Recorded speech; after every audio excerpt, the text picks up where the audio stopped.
for Champions League is going to be between PSG and Arsenal. And people are beginning to make comparison as to how Arsenal is going to survive the onslaught of PSG at Budapest, where the finals of the UEFA Champions League will be played. When you look at the pedigree of the two teams, I think for the Champions League trophy, I would rather give it to PSG. Why?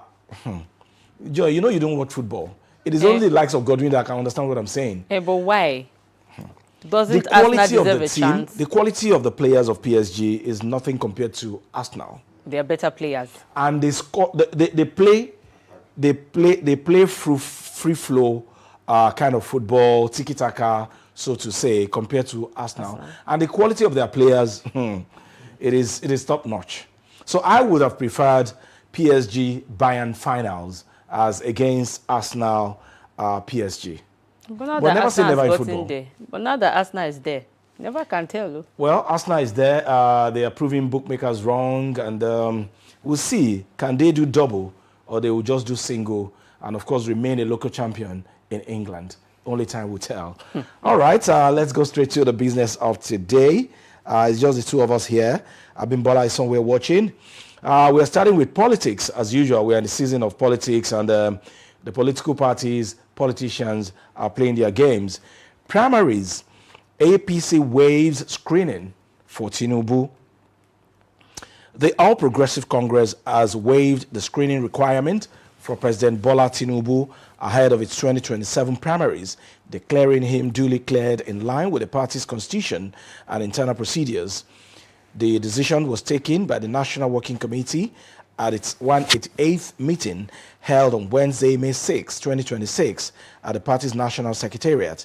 In a statement signed after the meeting by the National Publicity Secretary of the party, Felix Morka, the APC said the decision was taken in line with the powers granted to the NWC under Article 13.4 of the Constitution of the party to organize and oversee party primaries and, where necessary, grant waivers in the party's best interest.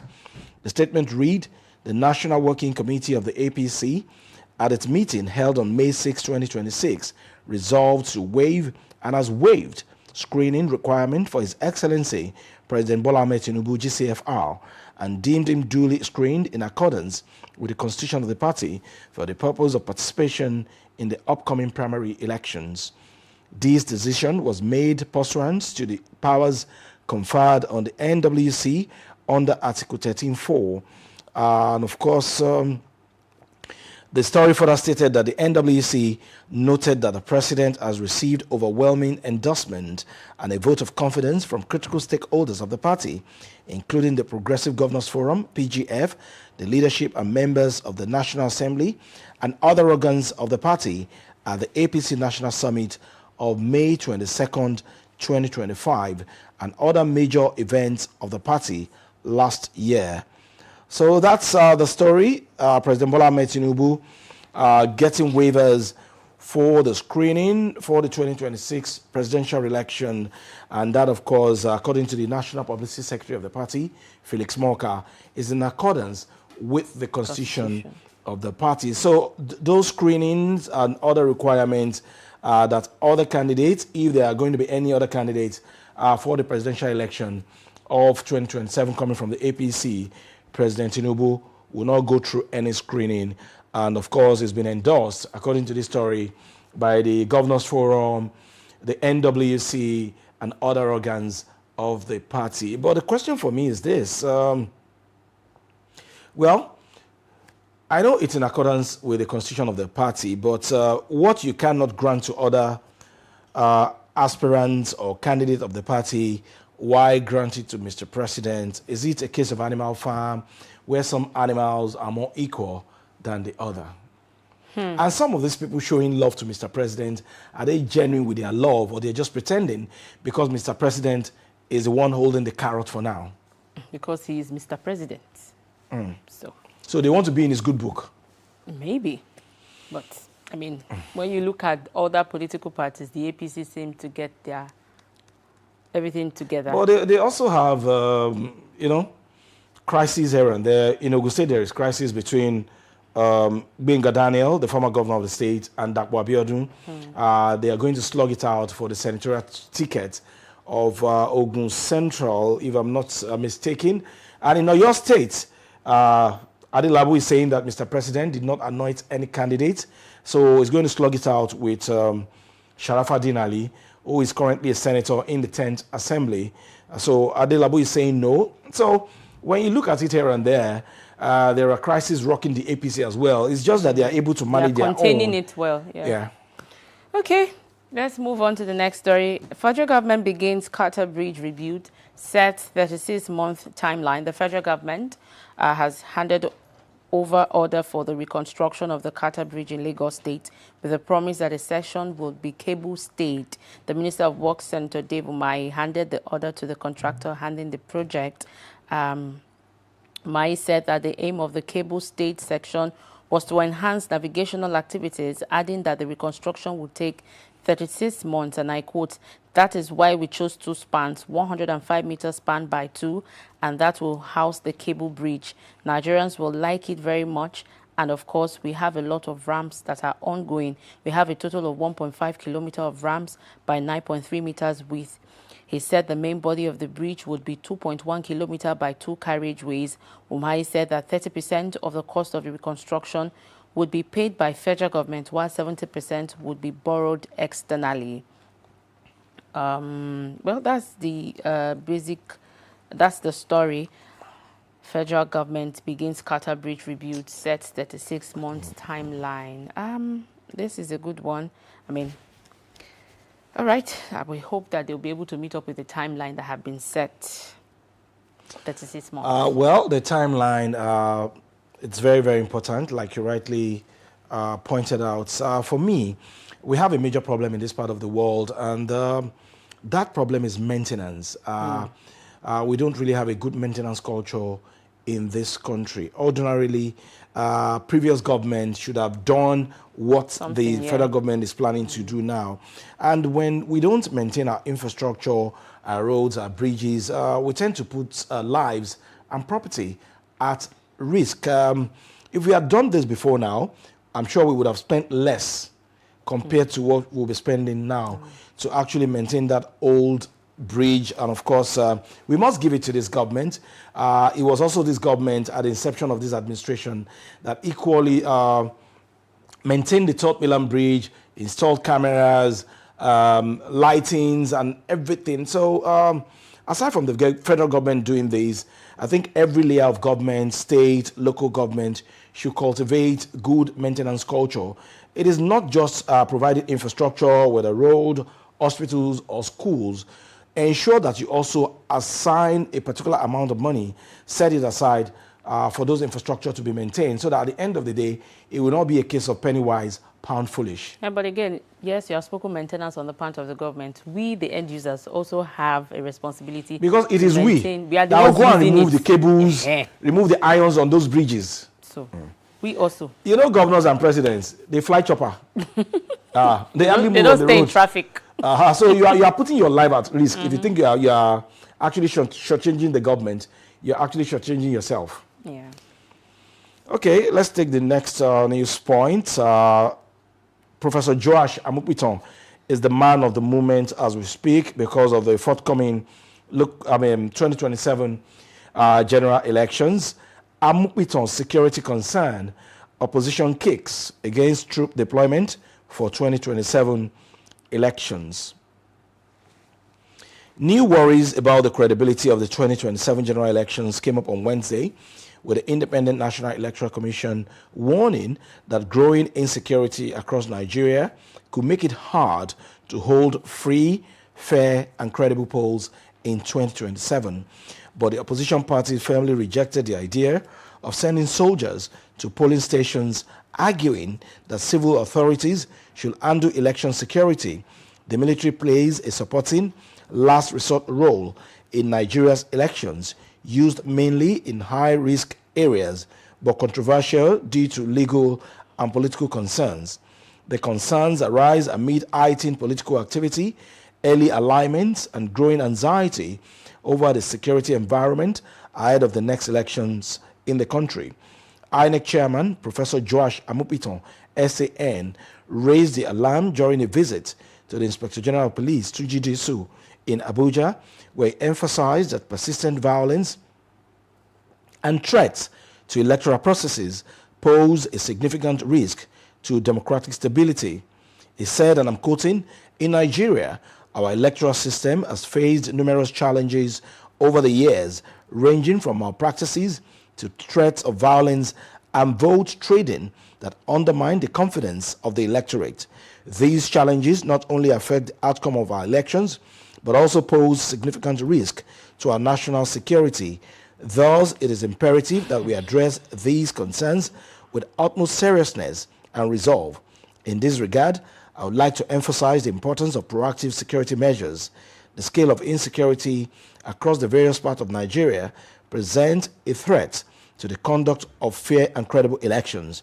We must carry out total security risk analysis ahead of the elections, and this will enable us to identify potential flashpoints, deploy appropriate strategies to mitigate risk, thereby safeguarding voters, electoral officials, and integrity of the electoral process." Amupiton noted that with the presidential election slated for January 16, 2027, and governorship and state assembly polls fixed for February 6, strong collaboration between INEC and security agencies is more than needed for now. So that's it. Professor Joash Amupiton, INEC chairman, calling for support from the Inspector General of Police, Olatunji Disu, military organs of government as well, ahead of 2027 general elections, because of the level of insecurity that we have in some parts of the country. But the opposition parties are kicking against it, saying that it is the duty of the Nigerian police to actually provide security before, during, and after elections, as against the call made by the INEC chairman saying that military should be deployed for 2027 elections. I think, well, I don't see anything bad in calling the Joy, military for it is help. bad. For me, I might be wrong. I mean, the military has got no business with elections. with right? elections. They are just meant to protect the territorial integrity of the country. So they can man our border towns, those borders that are porous, so that there won't be attacks or terrorist attacks or any kind of violence during elections. We can actually use police and, of course, the civil defense as backup for the Nigerian police in case... But in those states that are porous, those states that maybe... you know, we have insecurity problem in some part of the north as we speak. So probably that was why the INEC chairman is calling for the deployment of military for these 2027 elections. And, you know, it's very much around the corner.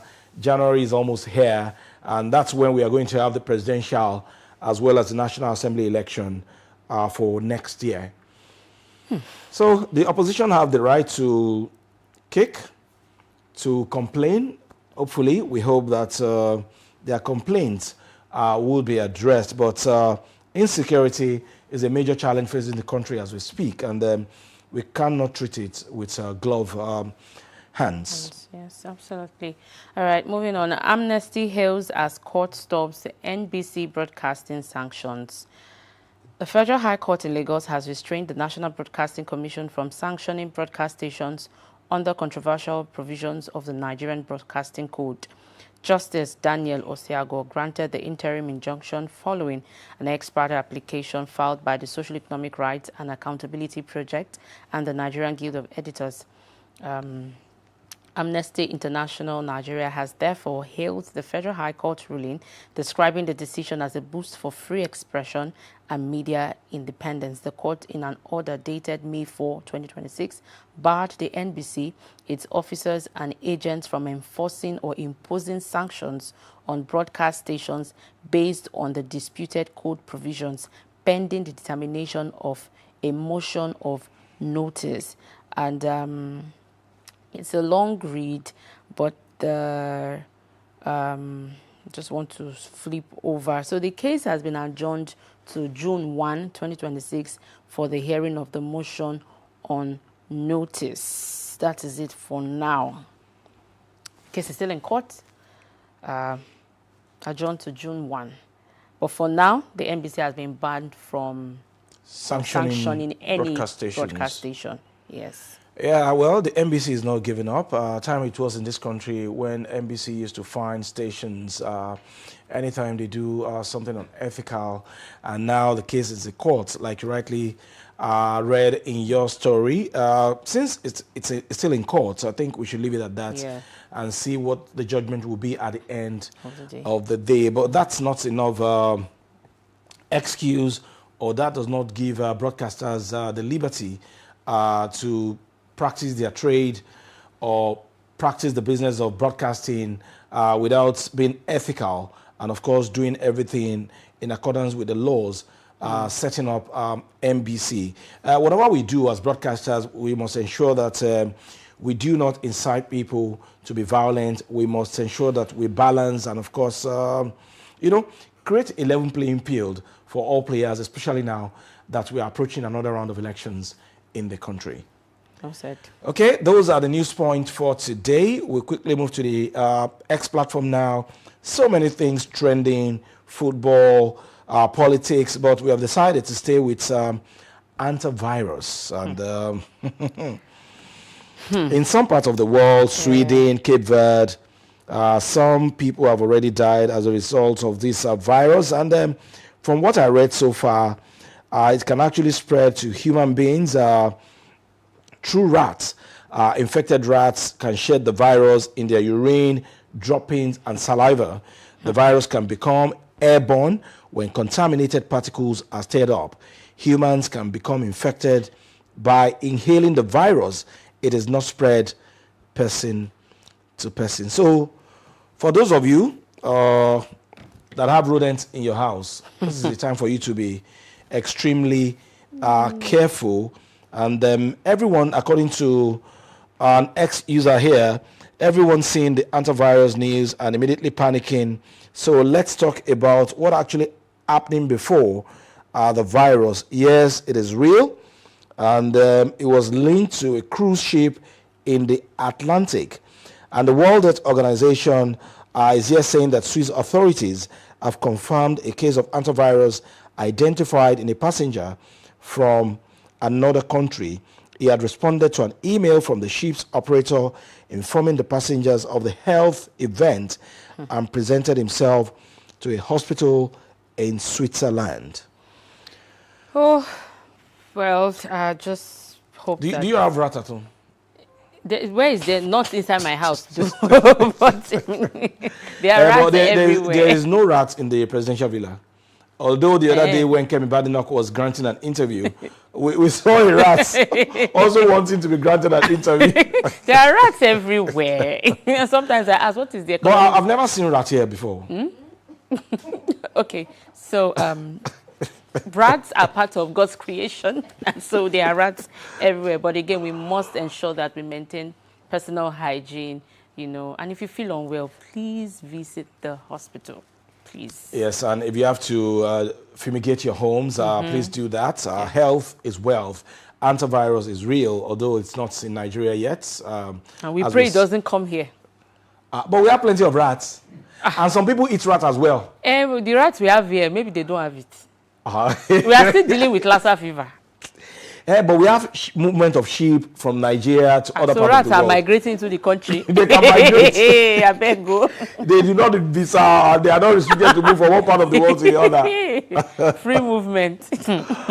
All right, that is what is trending on the X platform today, antivirus. We'll be taking a very short break at this moment on the program. When we come back, we are in the season of politics, and so we'll be talking politics on the first leg of our conversation this morning.